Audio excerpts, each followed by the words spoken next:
मनुष्य सुंदरता से आकर्षित होता है, उससे प्रेम करता है और असुंदर को दूर हटा देता है।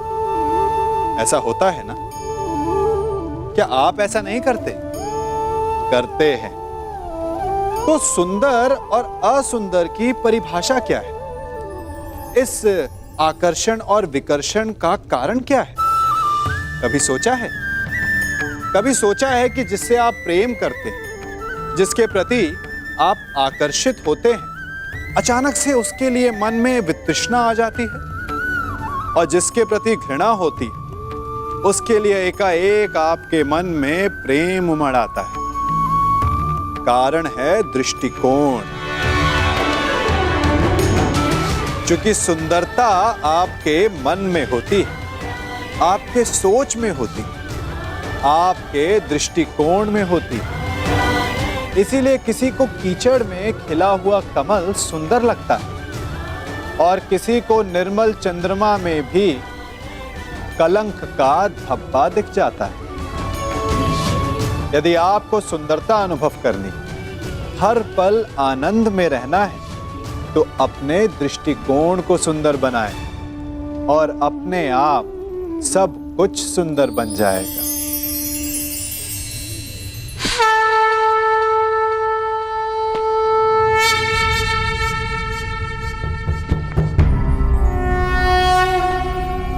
यदा यदा हि धर्मस्य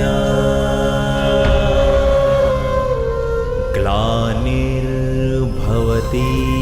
भारत अभ्युत्थानम् अधर्मस्य तदात्मानं सृजाम्यहम्।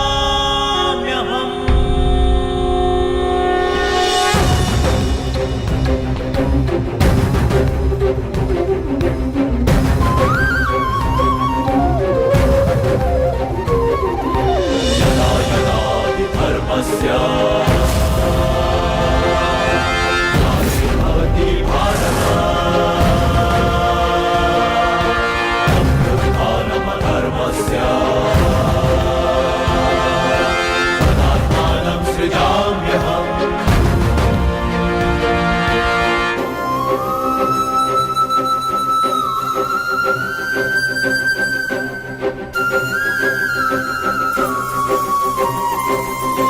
परित्राणाय साधूनां विनाशाय च दुष्कृतां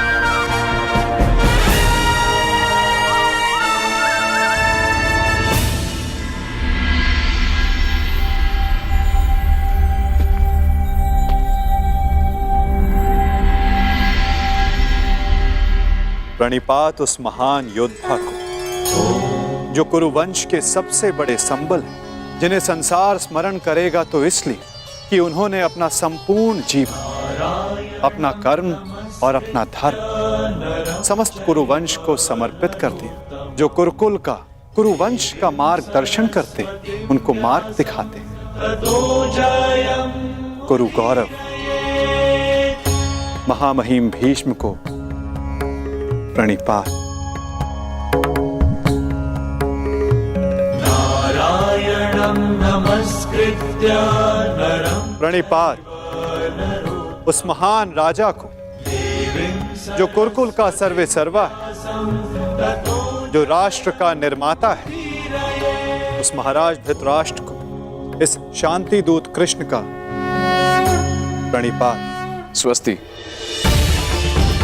अपने ज्ञान और शिक्षा के बल पर सामान्य कुरु कुमारों को भारतवर्ष का महान योद्धा बनाने वाले अर्जुन, भीम, दुर्योधन जैसे महान योद्धाओं के आचार्य श्री द्रोणाचार्य को मेरा प्रणिपात।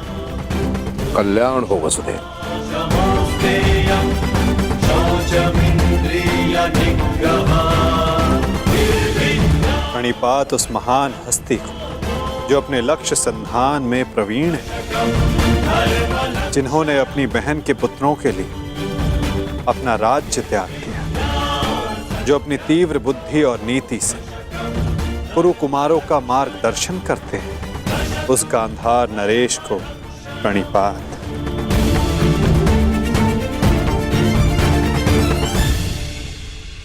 प्रणिपात महानितिज्ञ महात्मा विदुर को।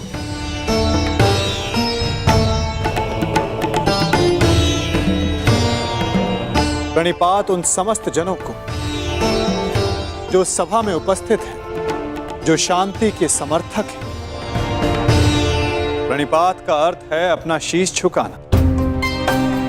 हम सब अपनी संतानों को उन सब के समक्ष शीश झुकाना सिखाते हैं जिन्होंने अपने जीवन में महान कार्य किए, परंतु मैं आप सबके समक्ष प्रणिपात इसलिए नहीं कर रहा कि आप सब ने महान कार्य किए। मैं प्रणिपात इसलिए कर रहा हूं कि आप सब अब भी एक महान कार्य को संपन्न करने के लिए सक्षम हैं। वो महान कार्य जो कि एक महायुद्ध, एक महाविनाश है, उससे मुक्ति पाना, जिसके पश्चात एक महान शांति की स्थापना होगी, धर्म का उदय होगा। मुझे विश्वास है कि आप सभी कल आने वाले महाभारत के महाविनाश को देख सकते हैं, और यदि आप सब चाहें तो आर्यव्रत को इस विनाश से बचा भी सकते हैं। मुझे अधिक प्रसन्नता होगी कि आप सबके सहयोग से भारतवर्ष में होने वाले इस महाभारत से सबको बचा सकूं और मेरे यहाँ उपस्थित होने का लक्ष्य पूर्ण कर सकूं। मुझे पूर्ण विश्वास है कि आप सब में से कोई भी ये युद्ध नहीं चाहेगा।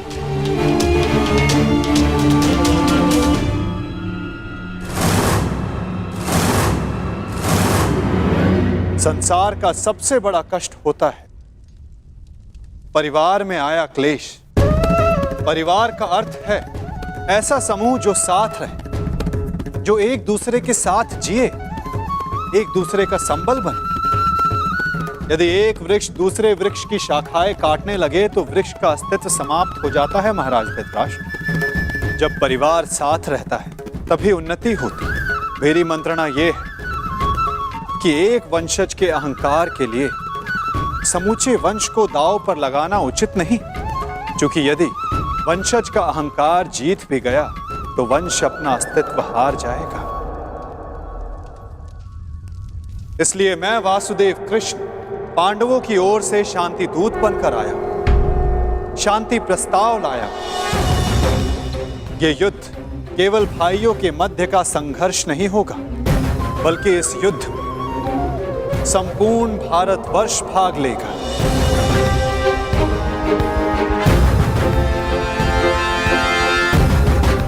इसलिए विनाश भी सैकड़ों, सहस्त्रों और लाखों नहीं, करोड़ों में होगा। और इसीलिए मैं ये अंतिम प्रयास करने आया, ये प्रस्ताव लाया कि आप सभी इस महाभारत को, इस महायुद्ध को रोकने के लिए मेरी सहायता करें।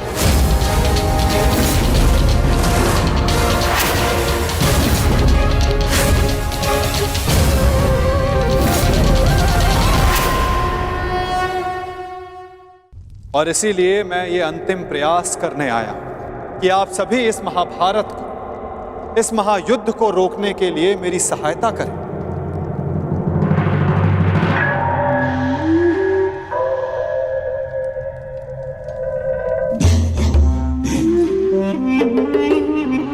साधु साधु।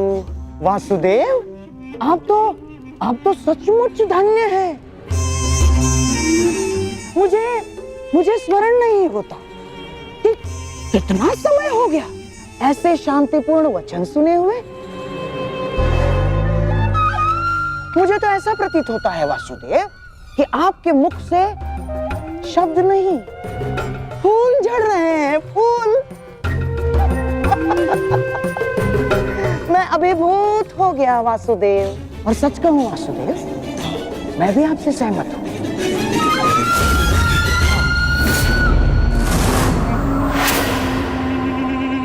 मैं भी नहीं चाहता कि ये युद्ध हो ना।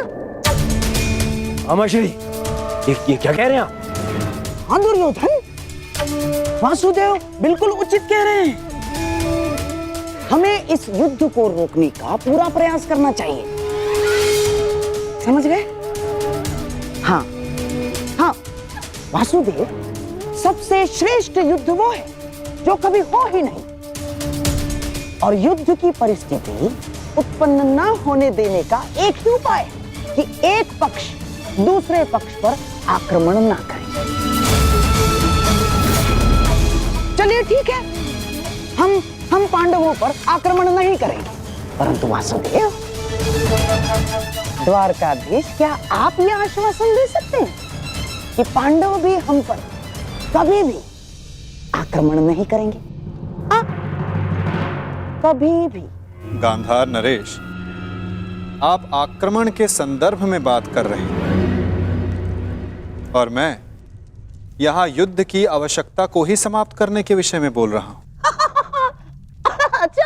अच्छा ऐसा है। यदि ऐसा है वासुदेव, तो हम आपका प्रस्ताव सुनना चाहेंगे। हाँ, आप शांति दूत हैं तो संदेश तो लाए ही होंगे।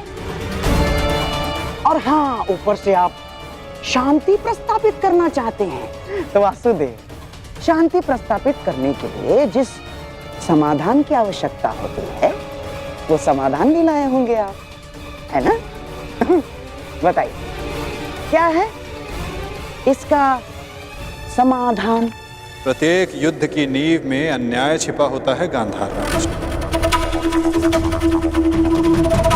और अन्याय का केवल एक ही समाधान है, और वो समाधान है न्याय।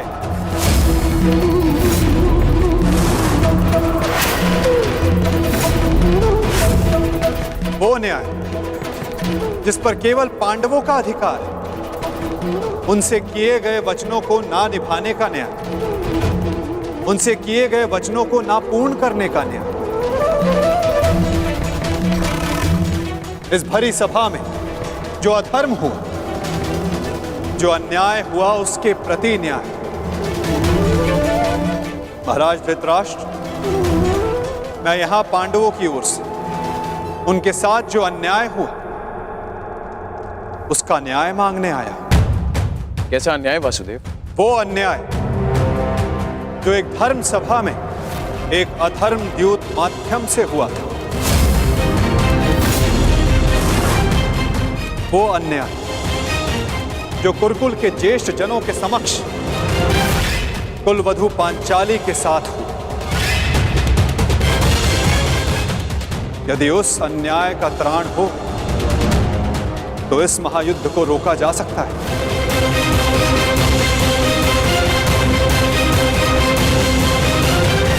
कुरुकुल श्रेष्ठ महाराज धृतराष्ट्र, महामहिम भीष्म, मैं पांडवों की ओर से उस अन्याय के लिए न्याय मांगने आया हूं।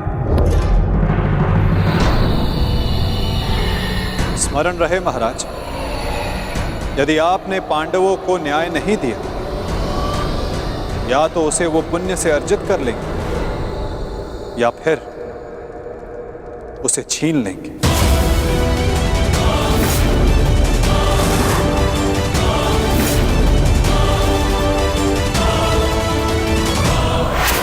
अब निर्णय आपका है। वासुदेव, आप यहाँ शांति प्रस्ताव लेकर आए हैं या हमें धमकाने आए हैं? वो उस द्यूत में जो कुछ भी हुआ सबकी उपस्थिति में हुआ, युधिष्ठिर की इच्छा से हुआ। अरे वो हार गया, अपना राज्य हार गया, वो उसका प्रारब्ध था। छलबद्ध अन्याय को प्रारब्ध नहीं कहा जा सकता युवराज। जिस प्रकार मंदिर में किया गया पाप पुण्य नहीं बन जाता, उसी प्रकार धर्मवीरों की उपस्थिति में सभा में किया गया धर्म धर्म नहीं बन जाता। धर्म कौन सा धर्म, कौन सा धर्म? कोई धर्म नहीं हुआ। नारी नारायणी होती है युवराज, और भरी सभा में एक नारी का, एक कुल वधू का वस्त्र हरण अधर्म नहीं।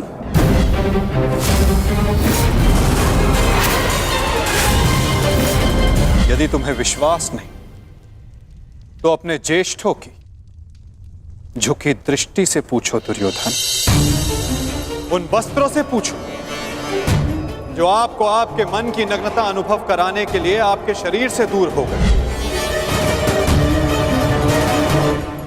उन प्रतिज्ञाओं से पूछो जो पांडवों ने अपने भ्राताओं के विनाश के लिए मांगी। ये प्रतिज्ञा लेता हूं पर यही जंगल तोड़कर तुम्हारा प्राण दे लूंगा दुर्योधन। उस श्राप से पूछो जो द्रौपदी ने समस्त कुरुकुल को दी। इस सभा में उपस्थित वो हर व्यक्ति जिसने मौन रहकर ये अधर्म होते हुए देखा, उन्हें उनके मौन रहने का दंड मिलेगा।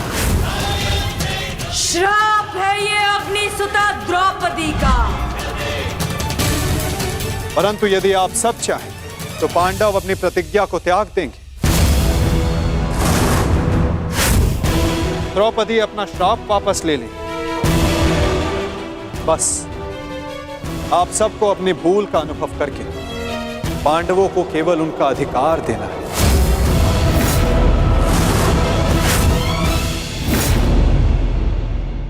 आप सबको अपनी भूल का अनुभव करके पांडवों को केवल उनका अधिकार देना है। ये कैसा न्याय है वासुदेव? संधि और शांति वार्ता में बराबर की बात होती है।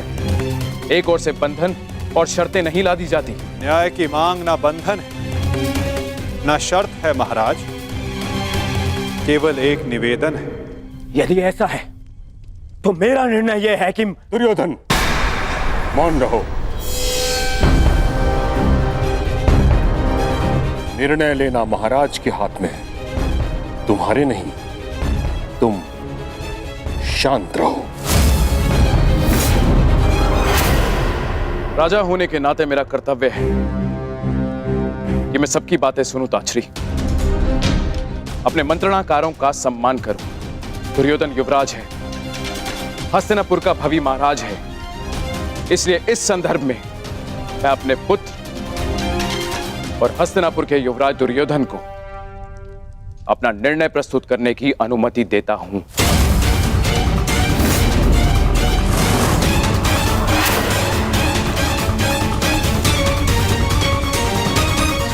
धन्यवाद पिताश्री।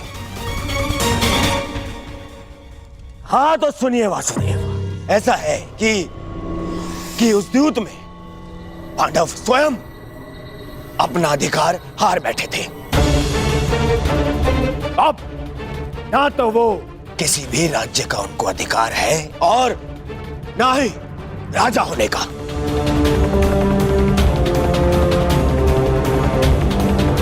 इसीलिए मैं दुर्योधन ये घोषणा करता हूं कि हस्तिनापुर आपका ये शांति प्रस्ताव ठुकराता है।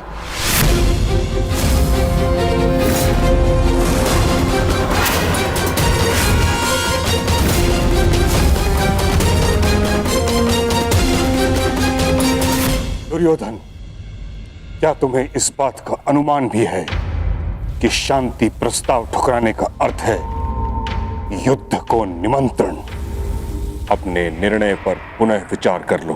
बात बात पर विचार करना बंद कीजिए पितामह। बात बात पर विचार कायर करते हैं।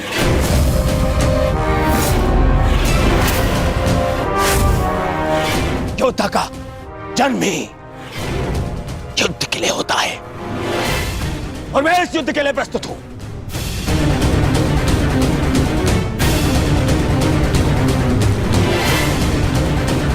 मेरी दृष्टि में उन पांडवों को कुछ भी देने का प्रश्न ही नहीं उठता। बस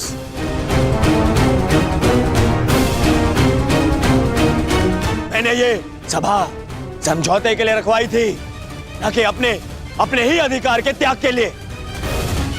ये मेरा अंतिम निर्णय है। मैं उन पांडवों को इंद्रप्रस्थ नहीं दूंगा तो नहीं दूंगा।